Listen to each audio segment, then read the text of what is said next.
Kawasan adat Dayak Ngaju di Lewu Pahandut.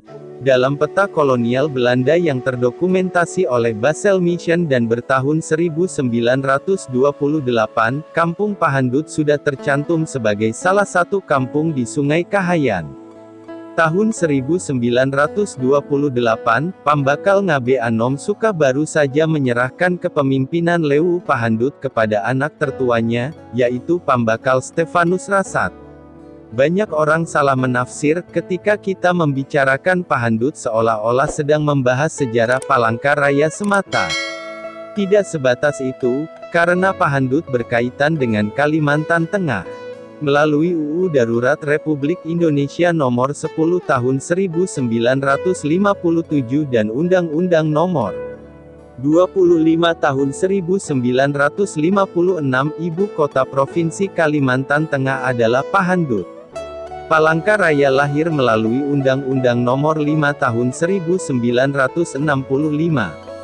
Membicarakan Pahandut berarti membicarakan Kalimantan Tengah.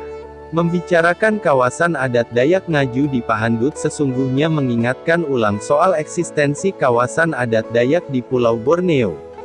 Dari tahun 1800-an sampai dengan tahun 1970-an, Pahandut adalah kawasan yang menggunakan pranata sosial politik masyarakat adat Dayak khususnya Dayak Ngaju.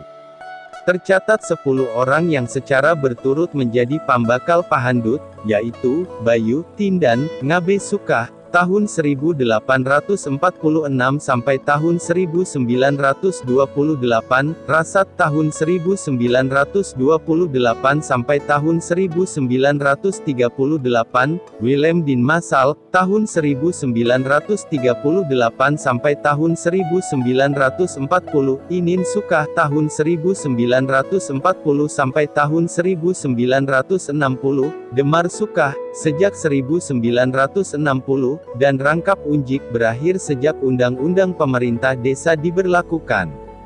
Kedudukan Pambakal dengan segenap model kepemimpinannya hilang tatkala kampung-kampung di seluruh Indonesia menjadi desa berdasarkan Undang-Undang Nomor 5 Tahun 1979 tentang Pemerintahan Desa.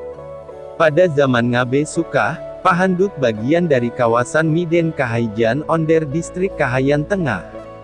Wilayah Onder Distrik Kahayan Tengah berpusat di Bukit Rawi, dipimpin Tamanggung Surajaya atau Tamanggung Lawak. Kampung-kampung yang masuk ke kawasan ini bermula dari Lewu Talio sampai Tampang. Menurut catatan Swaner pada tahun 1846 ada 81 pemukiman di pinggir Sungai Kahayan, 41 pemukiman di kawasan Sungai Rungan dan 40 kampung di kawasan Sungai Manuhing masuk ke wilayah yang dipimpin oleh Tamanggung Lawak. Total kampung yang masuk ke kawasan Tamanggung Lawak adalah 161 kampung. Setiap pemukiman memiliki pemimpin, baik pemimpin Lewu maupun pemimpin Kuta dengan beragam gelar. Orang Pahandut menguasai kawasan yang menjadi wilayah Palangkaraya saat ini, khususnya area Kecamatan Pahandut, Kecamatan Jekan Raya, Kecamatan Bukit Batu dan Kecamatan Sabangau. Keempat kawasan kecamatan ini, kecuali Rakumpit, adalah tempat berladang, mencari ikan dan binatang buruan, tempat mencari hasil hutan, kayu, damar, rotan, ataupun sebagai tajahan, pukung pahewan dan kaleka. Dengan demikian, ruang lingkup kekuasaan Pambakal Pahandut hampir sebesar wilayah yang dikelola Wali Kota Palangkaraya saat ini.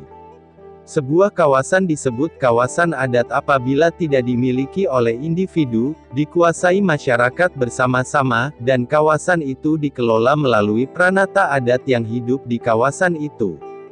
Sebelum menjadi ibu kota Provinsi Kalimantan Tengah, Pahandut dikelola oleh pranata adat di bawah kepemimpinan seorang Pambakal.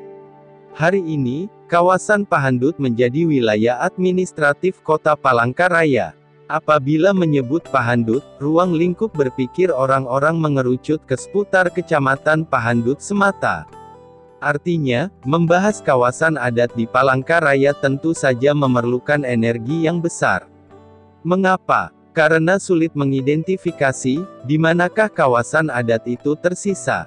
Akhir tahun 1956, Tetua Kampung Pahandut, dipimpin oleh Pambakal Inin Sukah dan Damang Herman Syawal Tunjan menyerahkan kawasan Pahandut kepada pemerintah Republik Indonesia melalui sebuah deklarasi.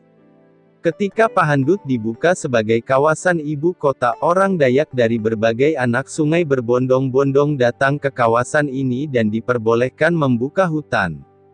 Sebut saja kawasan Yos Sudarso, George Obos, RTA Milono, Cilik Riwut, Des.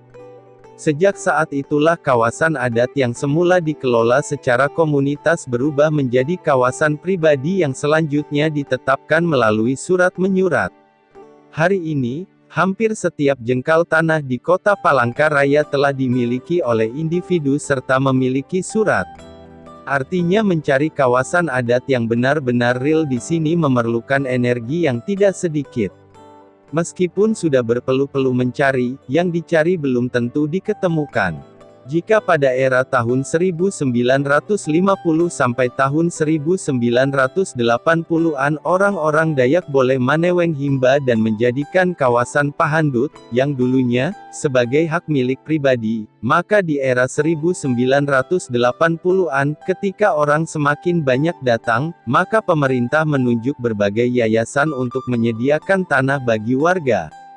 Beberapa perguruan tinggi yang saat ini berdiri di kota Palangkaraya, menerima hibah tanah dari yayasan tatkala Lukas Tingkes, Donis Singaraca dan Nahason Tawai sedang menjabat.